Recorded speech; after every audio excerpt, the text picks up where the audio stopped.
Bonjour à tous, je vais vous montrer comment accrocher vos planches d'oreilles sur le toit de votre voiture avec des sangles Canulock.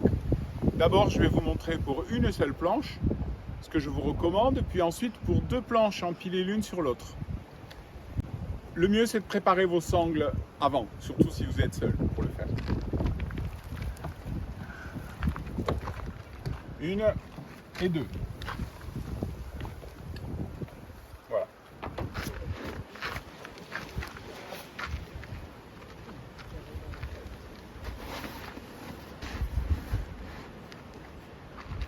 Comme vous pouvez le voir, il n'y a pas de protection en mousse sur les barres de toit. Je vais utiliser la housse dont la mousse fait 10 mm à l'intérieur pour faire cette protection. Dans certains cas, on peut quand même mettre la mousse autour des barres de toit, en particulier si on n'a pas de housse, bien sûr, indispensable, et si on empile deux planches ou voilà, pour une utilisation quotidienne. Moi, je recommande de mettre l'arrière de la planche vers l'avant. C'est pas une obligation, mais c'est une question plutôt d'aérodynamique sur le toit. On peut également retourner la planche, c'est avoir le dessus de la planche au contact des barres, toujours dans cette même position. Mais les ponts creusés sont peut-être moins bien protégés, les bords des ponts creusés moins bien protégés, donc c'est peut-être mieux quand même de mettre la carène au contact des galeries. Et je vais préparer les sangles.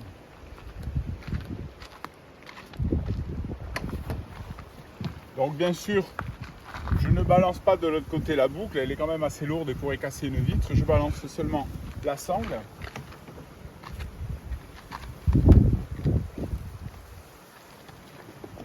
Et je vais faire le tour de ma barre de toit.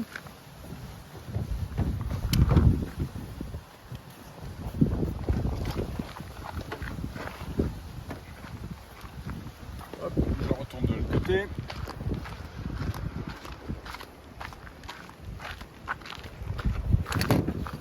Voilà.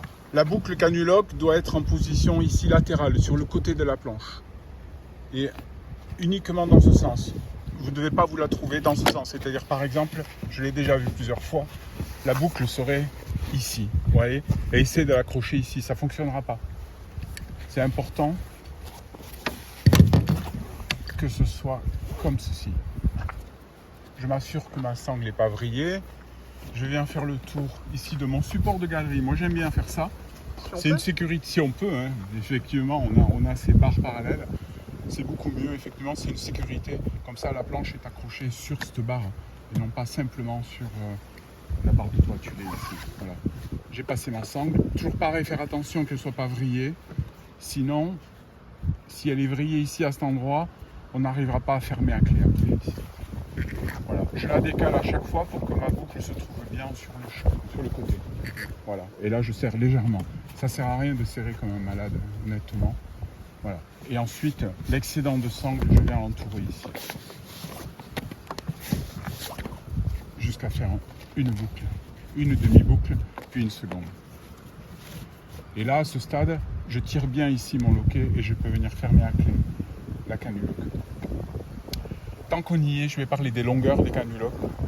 Comme vous les avez vus, on a principalement trois longueurs. Les vertes qui font 2,50 m, les oranges qui font 3,30 m de long et les jaunes qui font 4 mètres. J'utilise des jaunes uniquement quand j'empile deux planches. Enfin là, en l'occurrence, j'en ai qu'une, mais j'ai pas d'autres sangles. Principalement quand j'empile deux planches, il faut vraiment les jaunes, c'est indispensable. Les vertes sont un peu courtes et sont plutôt destinées au surf. Elles peuvent cependant être utiles pour la race quand les planches sont pas trop larges. Mais je préfère recommander les oranges de 3,30 m quand vous n'avez qu'une seule planche de race à accrocher sur le toit. Je vais accrocher la dernière.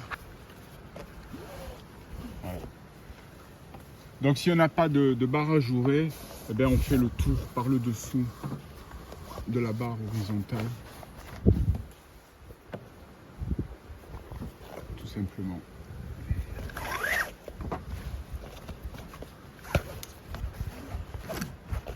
Voilà. Et je serre toujours très modérément.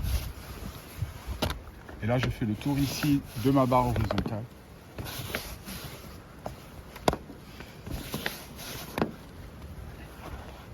Et ensuite, mes demi-boucles. Toujours deux demi-boucles. Une seule, c'est pas suffisant. Voilà. Et là, on est tranquille. Même si ça se desserrait, qu'on oubliait de fermer à clé, quand on ferme à clé, la sangle ne peut pas se défaire. C'est impossible. Elle ne peut pas partir toute seule. Voilà. Mais il est quand même, vous voyez, je n'ai pas tendu énormément.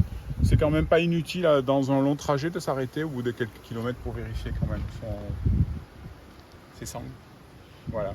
Bah, écoutez, on va passer à la suite où on va empiler 2 planches sur les barres de toit. Donc maintenant, on va accrocher nos 2 planches de race sur le toit. Tout à fait logique, je mets la plus large en premier sur les barres de toit, puis ensuite je vais mettre la seconde. Dans ce cas-là, on va faire beaucoup de kilomètres, donc on les a inversés pour avoir un côté un peu plus aérodynamique. On a toujours mis l'arrière vers l'avant, on a mis l'avant de la planche à l'arrière, et puis on a notre petit drapeau rouge là, qui va nous aider quand on va reculer, à bien visualiser l'arrière de la planche. Et puis peut-être aussi pour les imprudents sur les parkings qui pourraient manger l'arrière de la planche qui dépasse de la voiture. Donc on va poser la seconde planche, mais on va les croiser. On va mettre cette fois l'avant tourné vers l'avant de la voiture pour une raison simple, c'est que si on avait les 2 avants du même côté, on pourrait avoir peut-être un chargement trop haut pour passer sous les barres des parkings à moins de 2 mètres, quand elles sont à 1,80 m notamment, avec mon break. Après ça, c'est adapté en fonction de vos véhicules. Si vous avez un van, n'oubliez pas que ça passe nulle part.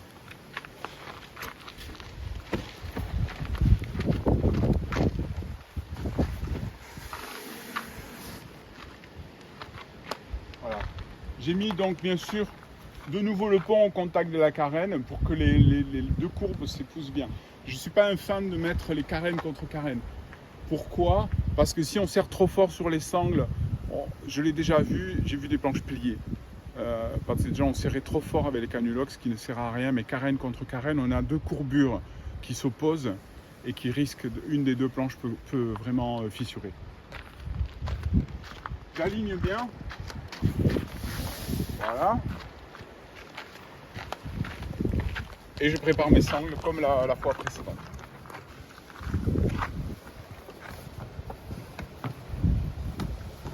Quelque chose qui serait pas mal, vous voyez, la housse là, elle touche le toit, parce qu'elle est relativement large par rapport à la planche. Ça peut être très bruyant sur la route. Il n'est pas inutile d'avoir une 3e sangle, cette fois une canuloc n'est pas indispensable, ça peut être une sangle basique, pour bien resserrer les housses au milieu et éviter ce bruit désagréable de la housse qui bat contre le toit de la voiture.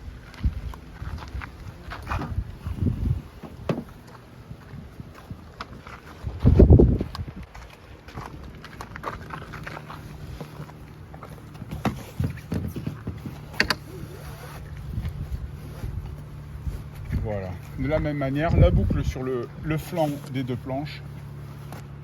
Je fais le tour de mes barres parallèles quand on en a.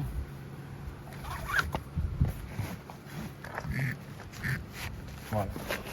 Je vérifie la tension, que ça ne bouge pas trop, c'est bien. Je tire bien ma boucle, comme ça je pourrais fermer la clé. Et ensuite je fais mes demi-clés. Voilà, bien tendu les demi-clés, voilà.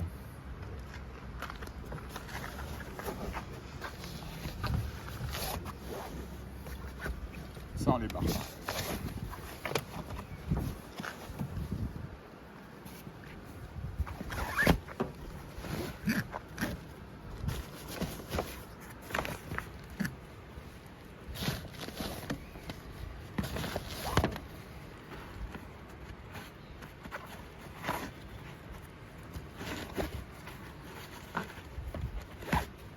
Voilà. Et voilà. On est prêt.